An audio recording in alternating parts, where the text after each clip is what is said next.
Eto na! Yan ang sinasabi natin eh, di ba?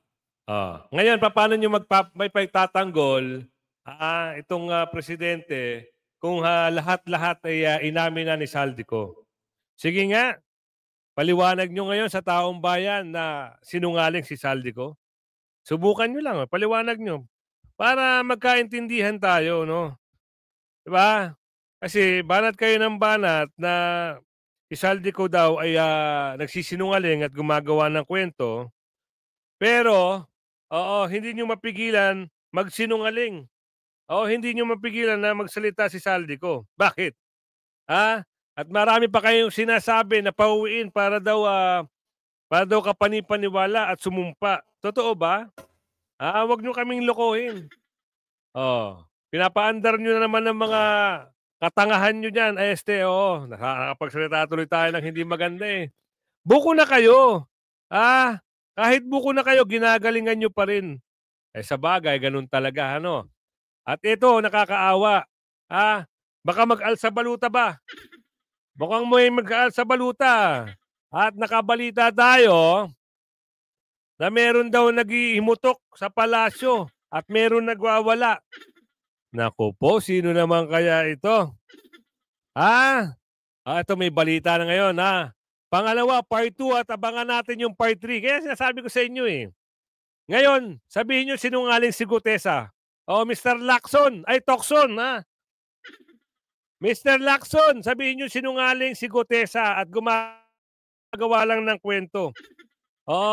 Pag hindi pa kayo nagbago, masyado na kayong halata. Pagtanggol nyo pa yung mga amo nyo. Ipagtanggol nyo, galingan nyo yung pagtatanggol sa dalawang amo nyo. Ito. Mr. Saldico, aminin mo na yung mali-mali itong pera. Pasok! Papunta sa bahay nila Pangulong Bongbong Marcos at Speaker Martin Romualdez. Mag-insert o magpasok ng 100 billion worth of projects sa BICAM. Sana po ay hindi nila ako mapatay bago ko mailabas ang lahat. Ginawa ko lang ang utos sa akin, pero ngayon, handa na akong harapin ang lahat. Wait lang ito ba yun? Titignan ko baka hindi ito eh. Nako, hindi pala ito. Nagkamali tayo ng lagay. Ito, bibigay ko sa inyo. Pasensya na Nagmamadali kasi si Kuya Goods eh. Masyado ka nagmamadali eh. Hindi, excited lang kasi tayo na mapakita sa inyo yung part 2. Ano ba yung part 2 na yan? Mismong sa account mismong sa account ni Mr. Saldico, lumabas itong part 2 na ito.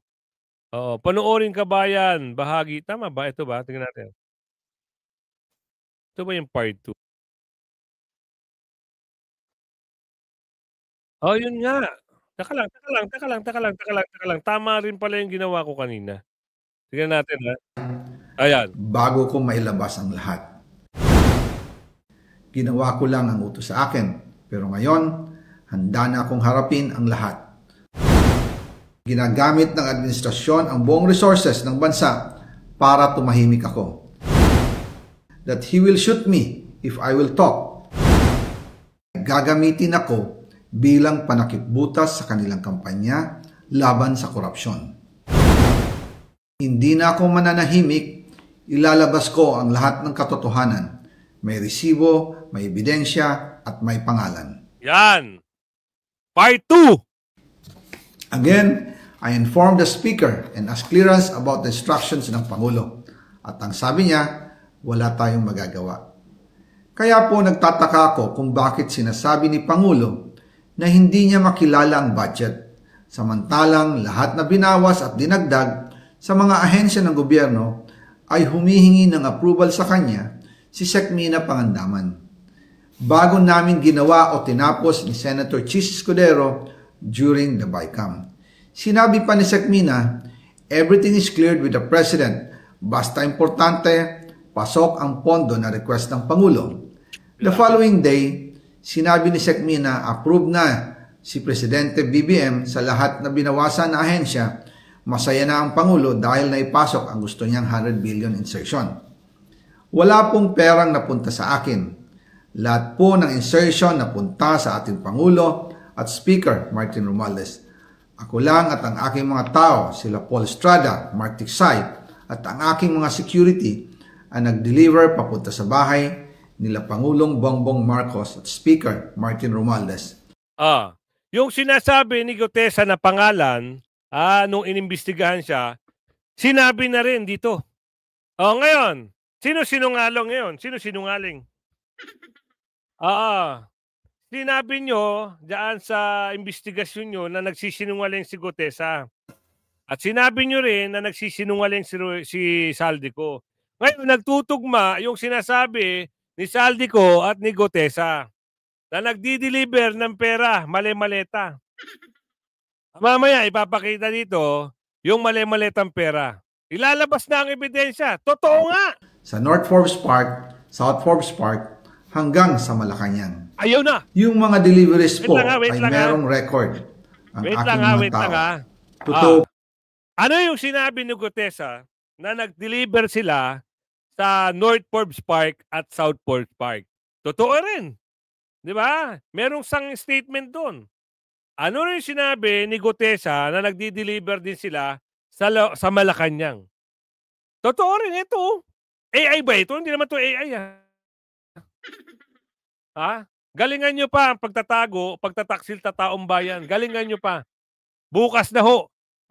Yung malawakang peaceful rally ng Iglesia ni Cristo. Bukas na ho. po yung sinasabi ni Orly Gutesa na nag-deliver siya sa Forbes Park. Totoo din po ang sinasabi ni Orly Gutesa na nag-deliver siya sa Malacanang nung siya ay nasa Senado. Para mapatunayan ang mga litrato na deliveries ay lalabas ko po together with this video. Agoy, ayan na. Ayan na Nilabas na ang mali-maletang pera. Maleta.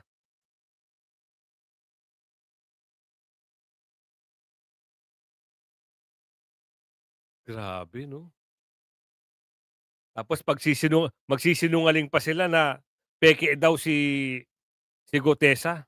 Lahat ng sinasabi ni Gutesa ay pawang kasinungalingan.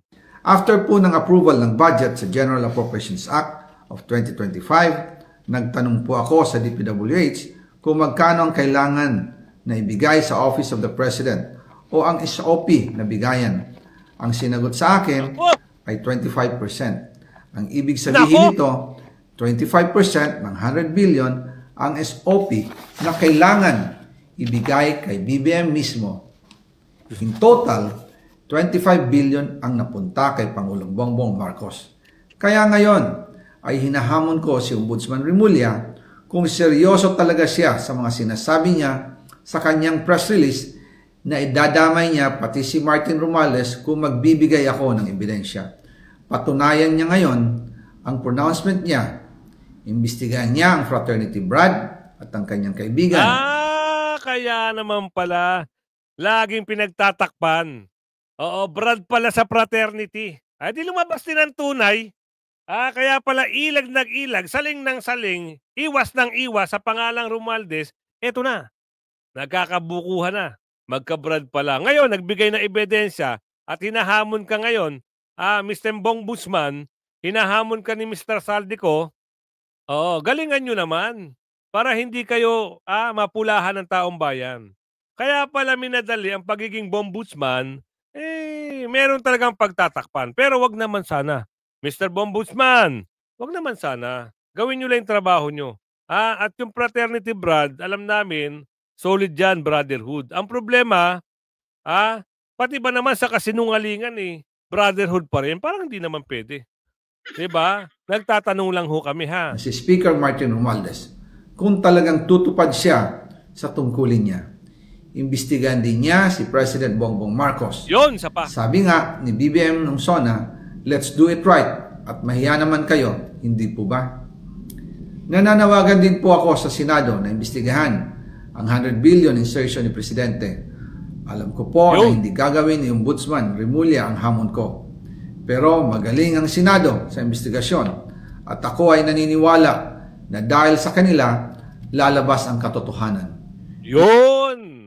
May part 3 pa Abangan natin yung part 3. Bukas ilalabas yan. Ilalabas yan bukas yung part 3 na yan. Kaya Oo, talagang meron balita dito eh. Hawaii 2.0 na ba? Kasi ibang usapan na ho ito. May mga iba't ibang religious group, Islam, INC, ah, KOJs, iba't ibang individual naglalabasan na ho. Ha? At doon sa pag-ilag ng mga tanong na walang mangyayaring hindi maganda, hindi nyo masasabi yan kasi ang taong bayan ay galit. So tayo, oo, nagbibigay lang naman tayo ng mga reaksyon, opinion, kung ano yung nararamdaman ng taong bayan. Sa tingin nyo, matutuwa sa inyo ang taong bayan pag ganito ang nababalita. Mismong kasabwat ang nagbabalita na ngayon at nagbubulgar. Oh. Ito ang tinatanong natin sa kanila. 2.0 na ba, Hawaii? Ang tanong doon, meron pa ba silang pupuntahan sa Hawaii? Ay, pag nalaman niya ni Trump, ay baka hindi makarating ng Hawaii. Magalit si Trump. Di ba? Mismong Pangulo na, ayon sa video, ang tinutukoy na magnanakaw. Nag-insert ng 100 billion. At ang usapan, 25% pala ang kickback. Aguy. Mukhang mauulit ang pag-uwi ng pamilyang Marcos sa Hawaii. Nako. Isa ba itong Hawaii 2.0? Oh, yan Dahil na. maging ang Muslim community, nakatakda umanong magsanib puwersa ang Yan na. maraming bilang ng mga Muslim Sabi at ko na. samahan ng One Bangsamoro Movement upang magsagawa ng tatlong Hindi lang yan meron pang Muslim Alliance.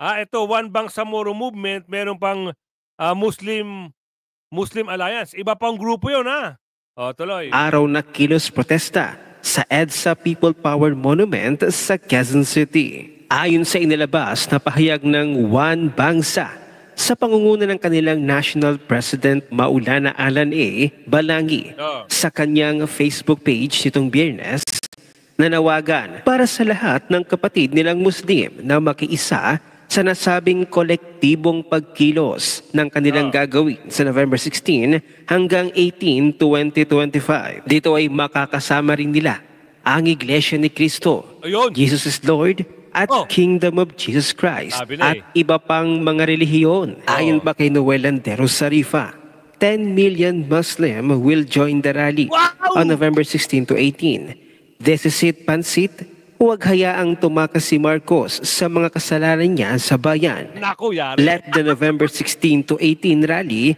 be a national call for Marcos to step down. Sama-sama po ang Luzon, Visayas at Mindanao. Yun, At sa pag-amin ni Zaldico na itong si BBM at si Romualdez ang utak ng korupsyon, ang nakawan sa pondo ng bayan. Inaasahan ng taong bayan na sa November 16 hanggang 18, isang Vice President Sara na ang uupo bilang isang Pangulo. Si Inday mismo ang nagbulgar na sina Martin at Zaldi ang may hawak sa pera ng Pilipinas, enabled by her performer partner BBM. Ngayong dinawit ni Zaldi sina Martin at BBM, sasabihin nitong mga ibang anti-Duterte na bayaran siya ng Duterte at DDS na, di ba bilib na bilib kayo noon kay Zaldi kasi anti-Duterte siya? That's a symptom. Maski yung mga congressman na himod wet po, bilib na bilib kay Saldico. Ngayon, hindi nyo nabati si Saldico, ganun ba yon? Dahil nabulgar na ang mga baho nyo. Nako, magdahan-dahan kayo Huwag kayong makisawsaw, baka pati yung baho nyo mahalungkat. No? Dahil ang galing nyo, siraan si BP Sara, kayo-kayo pala ang mababaho. Of cognitive dissonance, yung hindi nyo na ma-process ang mga info based sa reality. Kasi yung foundation ninyo ng logic at truth is unrealistic in the sense that you think that Martin, Zaldi, and BBM are clean. At least, para sa akin I see the Dutertes as humans who could also commit mistakes now and in the future. Kaya walang cognitive dissonance sa amin if may mapatunayan mang korupsyon sila. Kasi we are grounded sa reality. Sa mga anti-Dutertes naman, ang foundation nila ng politics is the thought that the Dutertes are single-handedly bad in all angles to the point that... So ito na, napapag-usapan na dahil bukas na yung gaganaping rally. Oo, hindi lang Iglesia, hindi lang INC, hindi lang KOJC, hindi lang yung kay Senator Villanueva at kay sa tatay niya. Marami po pong religious group. At katunayan, itong balita na ito, Juan Bangsamoro at mga kaanib na Muslim sa Mindanao lalahok sa rally. At meron tayong balita. Hindi lang isang barko, 2 barko, 3 barko. Nako po, bahala na kayong mag-analyze. Kaya dinadagdagan nila yung fence doon sa Mendiola. Mas gusto pa nilang mag-upgrade ng fence kaysa doon tumulong sa mga nasunuga, sa mga na baha. Mas pinonduhan pa yung fence, yung mga barbed wire sa Mendiola ngayon kaysa itulong doon sa baha, sa lindol. Kaya naman pala ayaw maglabas ng budget. Gustong ipunin ng kaba ng bayan at itago na naman. Booking ay lalabas natin yung pagpupulong kasi talagang nalalapit na mga kasama. Ang hirap, no? Alam mo yung tagapagtanggol ni Bungetnget at ni Balulong? Hirap na hirap sila ipagtanggol yung kanilang amo eh. Dahil wala na talaga silang kumbaga sa dama o sa chess, checkmate na ho. Checkmate na to. Kaya nasasabing 2.0, Hawaii is waving, ganun ba yun? Itong kakiwalian na ito, kasamaan na ito na lumaganap dito sa atin sa Luzon, Visayas, Mindanao. Ito po ay tumama sentro sa Bangsamoro Autonomous Region ng Muslim Mindanao. Masakit sa amin yung discrimination. Ngayon, kung hindi ka kakampi, hindi ka bibigyan ng AKA, AX, why not solve the livelihood among women's? Kailangan po natin ang kabuhayan, pagkain sa lamesa, yung pag-aaral ng mga anak natin, yung safetyness, yung mga bahana yan na nakikinabang ang mga crocodiles. Bakit walang napaparusahan? Kami po ng mga kababayan nyo sa Bangsamoro Autonomous Region in Muslim Mindanao, galing po kami Mindanao, ay nakikisa sa gaganaping mapayapang pagtitipon po. Ayan na nakikisa na sila. Meron pa po akong baka hindi ko nabanggit. Laban din po kami sa ICR. Dapat po i-abolish na yan because that is unconstitutional. Yan po ay karagdagan lamang kung sa effort nila na pag-dribble para pahabain, patagalin yung proseso. Ang mga may kaso, yung mga maliliit, yung magnakaw sa tindahan, madali, kulong agad, tapos Pero ito, malakihan, hindi magalaw. Any reaction po from other speakers?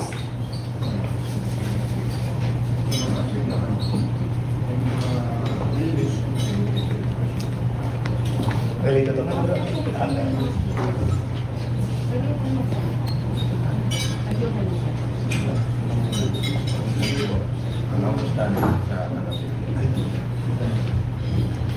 Yan pakinggan nyo yung announcement o yung statement.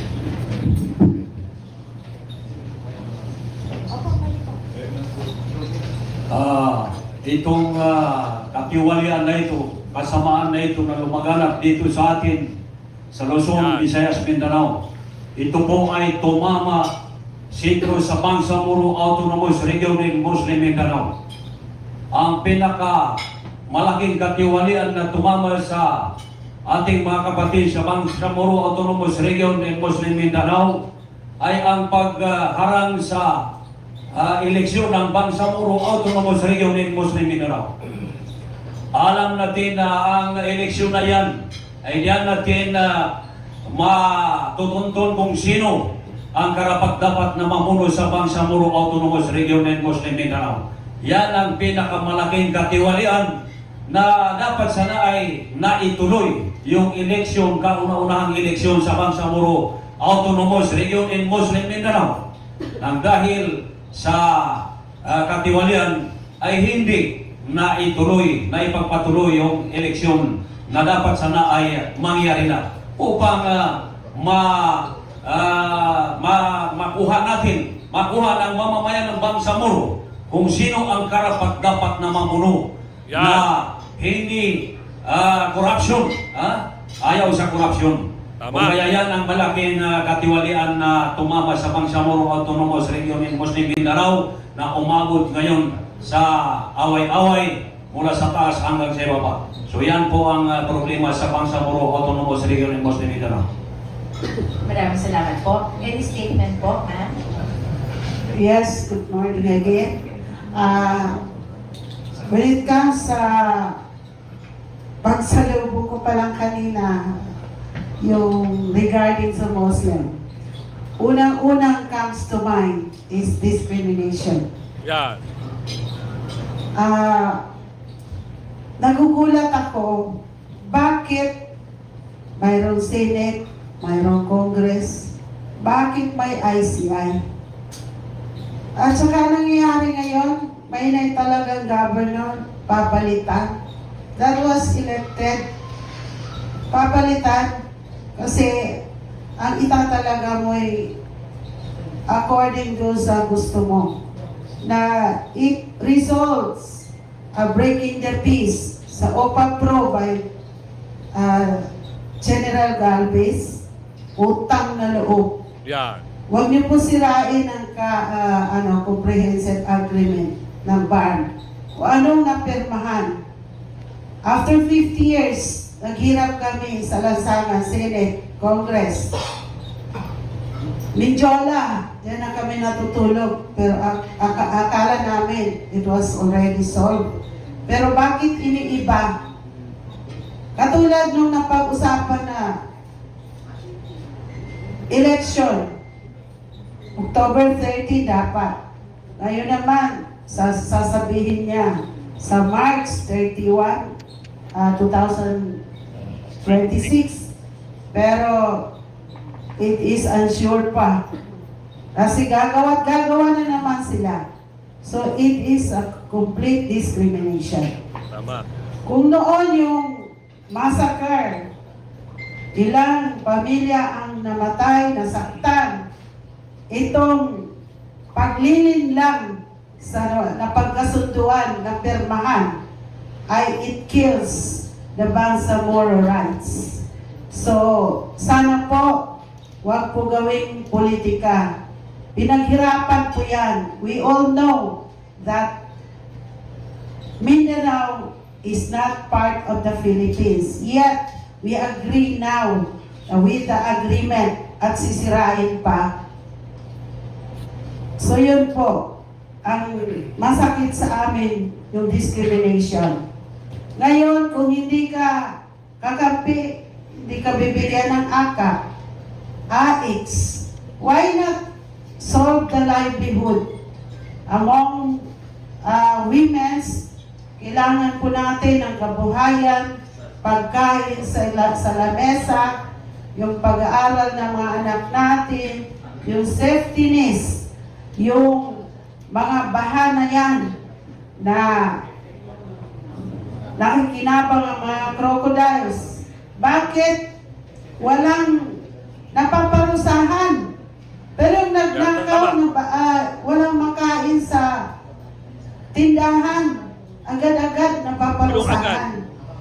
Where is the peace? Where is the rights? Ang ating karapatan pagtao. Si Tatay Digong nakakahiya. We surrender it sa ibang bansa. Tatay, mahal ka namin. Kahit hindi karapat-dapat sa iyo. Sana, wag na mangyari kay General Bato, Senator Bato. Pag nangyari yan, sana magkaisa tayo, punta tayo lahat sa airport. Sumakay lahat tayo. Okay? Tama. Nakakahiya eh. Yung nangyari sa Senate, sa Congress, nag-aaway sila. Yan ba binabayaran natin on the air? Sana kumakain ng tao yan, milyones yan.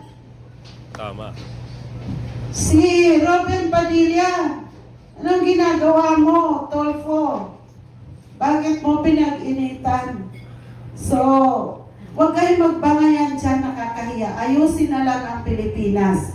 At tulad ni Sir, wala kami sinabi na mag-resign kayo. Ayusin nyo na lang ang accountability. And thank you so much. So, kita nyo? Diba? Ano ginagawa? Nagbabangayan. Kaya ito si Atty. Topacio, yung sinabi ni Saldico ay sapat na para mag-umpisa ng investigasyon. Tama. Agree tayo doon. At siyempre, habang iniimbestigahan, kailangan umi-step down muna. Kasi hindi naman pwede imbestigahan yan hanggat siya pa rin ang nakaupo.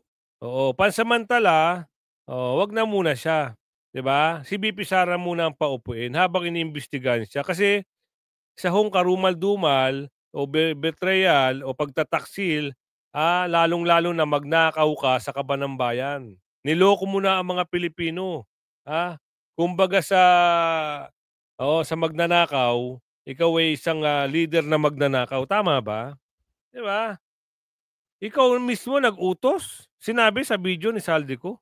'Di ba? Buti na lang at nagsalita na ang mama. Dahil kung hindi, patuloy niyo nililinlangin ang utak ng taong bayan. Ano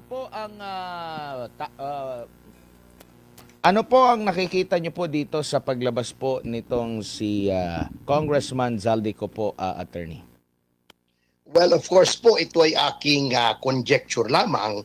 Ngunit tingin ko po ay masyado na pong napikon o sumobra na ang ginagawa kay Congressman Saldico na parang sabi nga niya, he is being made the poster boy for the anti-corruption proceedings by the present administration at parang gusto siyang gawing pantakip.